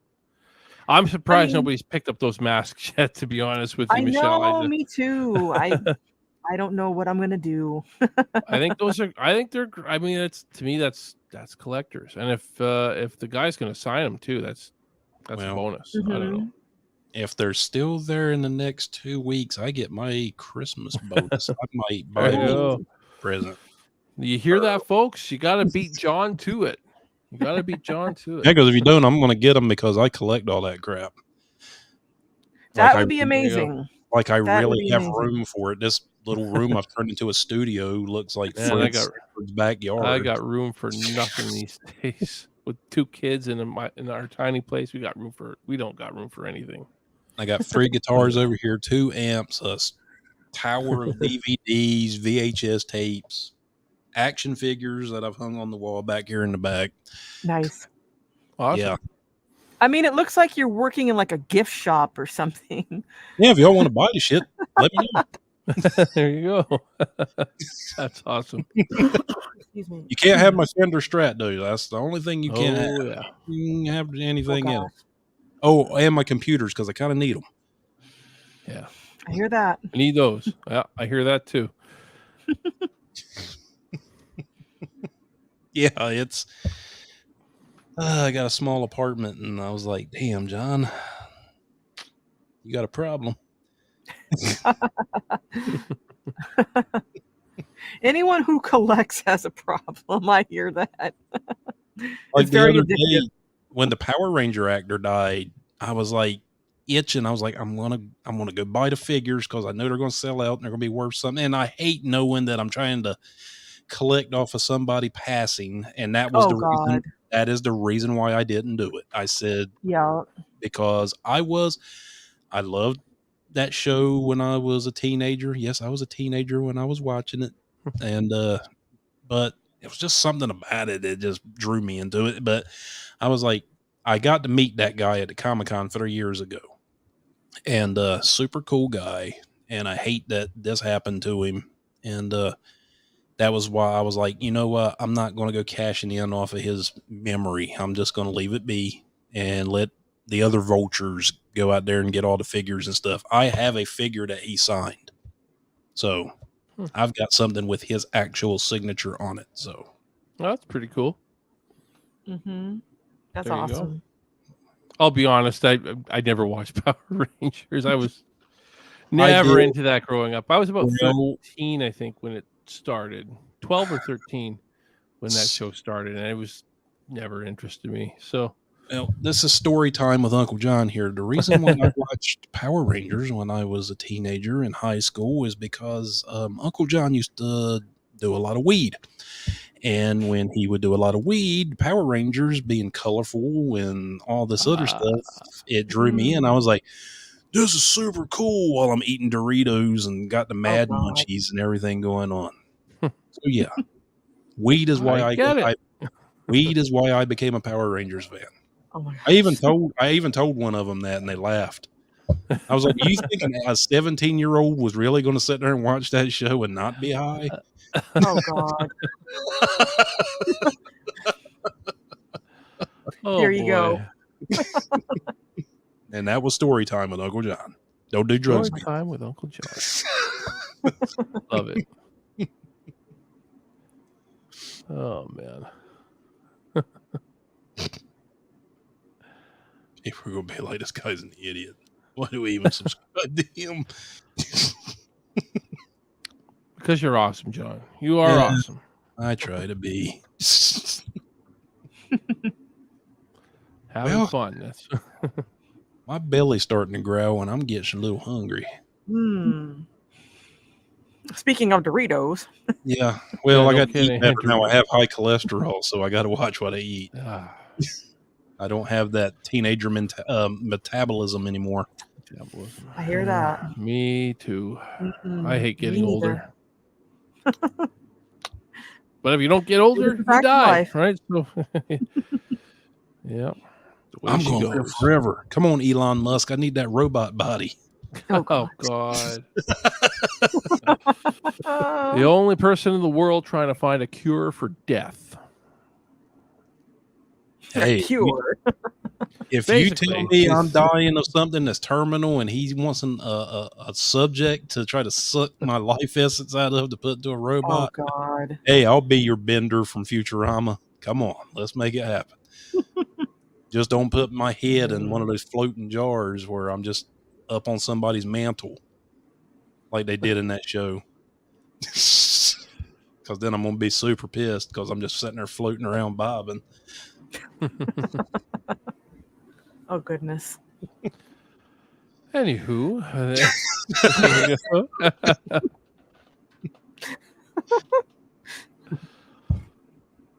this has been a Hey, fun chat. That's Hey, I all was going can to say, you all knew what you were getting to when you came on here. Oh yeah, this is That is not my true. first time on your show, John. Not my first time. I was Probably on your not the show like last. a while ago, but it was audio. No, you were you did a live stream with me as well because Did I? that's when I met Brandon. That's right. That's right. You are right. There you go.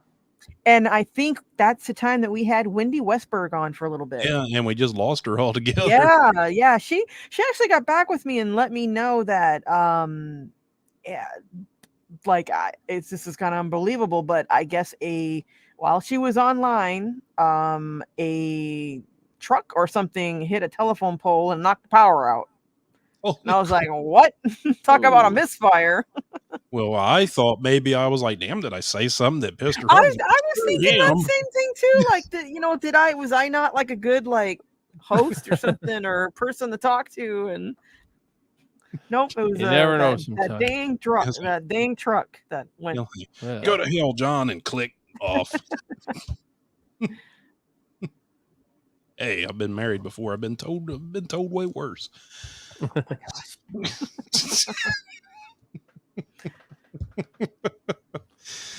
I know. Well, I want to thank you both for being on. I wanted to make this happen because I felt like you both needed to clear the air on some things, some misinformation. Maybe you didn't give a shit, but at the same time, I gave a shit because I hated seeing two people that I respect kind of having their names dragged through the mud for no reason other than just to do it or whatever it may be. Entertainment or something. Entertainment value. I didn't For them. think it was cool, and I think at the end of the day, they're starting to reap their rewards from that, and it's not the rewards that they wanted. That's just my 2 cents. That Keep is it up. true. Yeah. That's all I gotta say. Mhm. Keep doing what you're doing. My only advice to them is if you think you're failing, then shut it down and rebrand. Or just shut it down. I don't know. I just or keep doing it. Just keep doing it. See where it gets you. Learn from what you did wrong and don't repeat it again. Exactly. Mm-hmm. That is so true. You can only learn from your mistakes and go from there. Because people want to be entertained. They don't want to just listen to assholes. I don't. I don't know if most people do, but when I get off of work and I come down and maybe want to pop on a YouTube video, I don't want to sit there and listen to somebody griping about somebody else or, it's just not cool to me. I want to watch like silly, like fail army videos where guys are on skateboards wiping out and stuff because I don't know why that's funny to me. Hey, whatever floats your boat, man. It's more entertaining than hearing people it is scream about each other. Or funny cat videos or something like that, Right, exactly. I don't want to listen to. I think they're doing their show right now. You should go check it out. See if they're making fun of me again. See if they. I should troll it and be like, "What's going on, fuckers?" I was wondering why none of them were in the chat. Oh, they probably I don't know. Join the chat for this, anyways. Well, probably wouldn't. Well, thank you so much John for having us. I really appreciate it, and I know Steve I do appreciates it. I can't talk right now. My mouth is like tired. I've been talking all day at work. I got to work early today. We ran out of work. That's awesome. That's awesome when the day ends early. Yep. So I sat around here, and then Steve was like, because I was sitting there, literally, I was getting ready to come jump on the computer because I'm in Hawaii and we don't do daylight savings here. So I got mixed up. Oh, that's why. That makes more sense here. And I was like, well, it's time for me to go live. And then I was like, Steve's like, hey, we're only 2 hours ahead now. Shit. So I was like, well, yeah, I noticed he had it set for the wrong time. So I was like, well, I got set around for another hour. And I just usually I just came back and I looked at the little counter and it said I had 28 minutes. And even though I had like logged in because I was thinking that it was like going to start at 6, and I completely but I was like, oh, it's starting in a half an hour. So thank you, Eduardo. Yep. Thank you, buddy. I do bad gaming videos too, if you're interested. There you go. Watching a middle-aged man fail at video games. As long as the commentary is good, that's all that matters. So yeah, thanks a lot, John. It was great to come on and chat with you again, and hopefully one day I get to meet you in person. I'm sure that'll happen. When you do your next movie, I'm going to be there. Awesome. I'll drive, like I said, I'll drive. Whether I'm doing it in Canada or the U.S., I don't know yet. But I got a passport. We'll see. Don't matter. There you go. I want to go to Canada anyway. I'm a Canucks fan, remember? Go Canucks, go. My passport got stolen in community college, so I don't know. I know. Go Canucks, go. I don't know why that hits me so hard in the feels, because I feel like I'm never going to live long enough to see them win a Stanley Cup. Me too. All good. That's okay. You win some, you lose some. I'm like, can we bring back the old tiger stripe, or not the tiger? They called it the Flying V jerseys. They were ugly as all sin. I was like, bring those back. Ugly. That was when we had the most success. I don't care. They're ugly as all hell, but we won. Oh man. The sketchy history of the Vancouver Canucks jerseys. There's been a lot of them. Oh, yeah. They say we're about the same age. That sounds good. Yeah. I'm 46 and I've tried to play Call of Duty and I ended up quitting because some kid called me a loser and I got mad. It's like, you're like 10. Dang. You suck. Well, I'm sorry. I don't live down this thing. Grew up with an Atari. There you go. Edward is 44.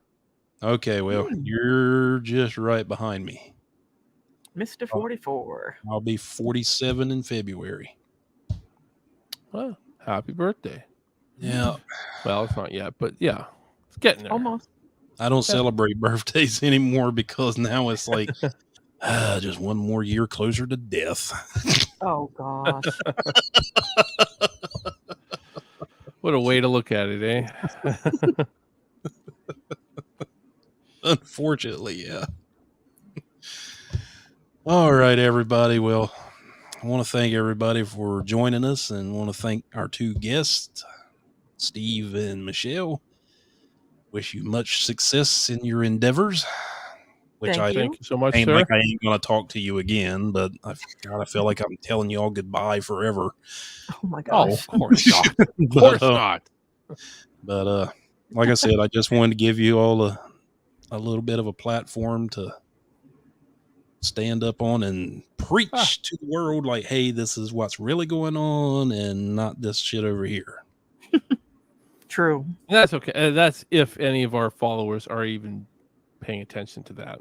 I know some of them have seen it, but whatever. I doubt many of them really, take any of it seriously. So at the end of the day, I'm not too worried about it.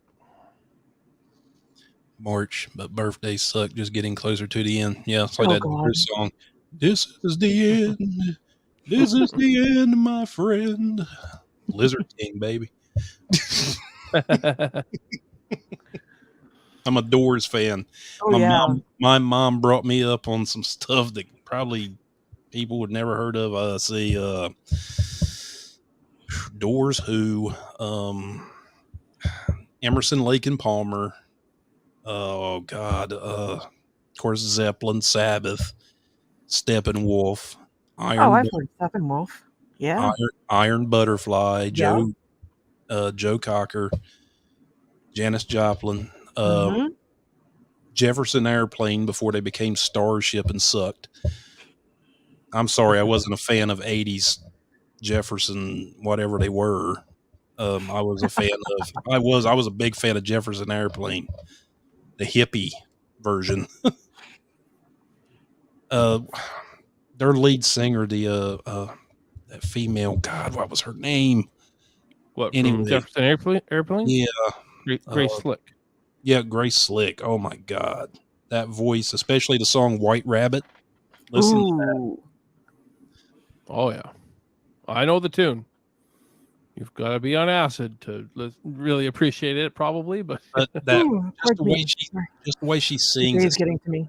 it's that haunting way she sings it though. It's just Mhm. There's been a couple of bands that have redone that too. no There's problem. There's like an electronic type industrial version of that. That's at the end of some movie that I can't remember. You're welcome, Amy. Yeah, there's a wrestler in Thanks, WWE that used White Rabbit here recently. Cool. Hmm. But he separated Grace Slick's her vocals and took out the band. Took out the band. It was just her vocals, and it was so spooky sounding. Which I'm pretty sure they paid Grace Slick a pretty penny because she's still alive. She's still kicking. I'm surprised with all the acid and everything else she did in the 60s, but Yeah. she's still kicking. But we just lost Christine McVeigh from Fleetwood Mac this week. Yeah. Yep. That was Yep. rough. That was rough. And that was one hell of a voice, too. Oh yeah. That You is so kids true. out there don't know who Fleetwood Mac is? Go give them a listen. You'll like them. I couldn't imagine anyone not knowing who Fleetwood Mac is. Oh, I've ran into people. Younger kids. Like, Oh yeah. what? Who? What? Really? I was in the shop one day listening to The Who, and they were like, "Who's that?" I said, "The Who." "Who's that?" I said, "The Who." It was kind of like that Who's on Second. Right. I hear Who's ya. on first? Who's I on was like, second? The Who, Pete Townsend, Keith Moon, Roger Daltrey. That's funny. Man. And John Entwistle. There you Yep. go. One of the most Can't forget him. one of the most underappreciated bass players to have ever picked up a 4-string bass. Damn straight. Mm-hmm. Yep. Anywho, Yep. Well, you got babies to go take care of, I'm guessing. I do.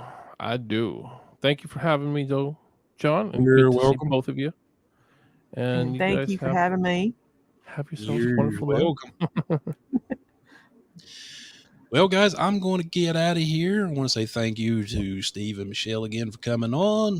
And Thank you. hopefully we'll do this live stream again. I know I've been slacking on it lately and need to get back around to doing it. It's just That would be awesome. Yeah, kind of been slacking. I apologize. It's Anyway, all guys, good, John. It's all good. but anyway, guys, I see y'all next time. See ya. See ya. See ya.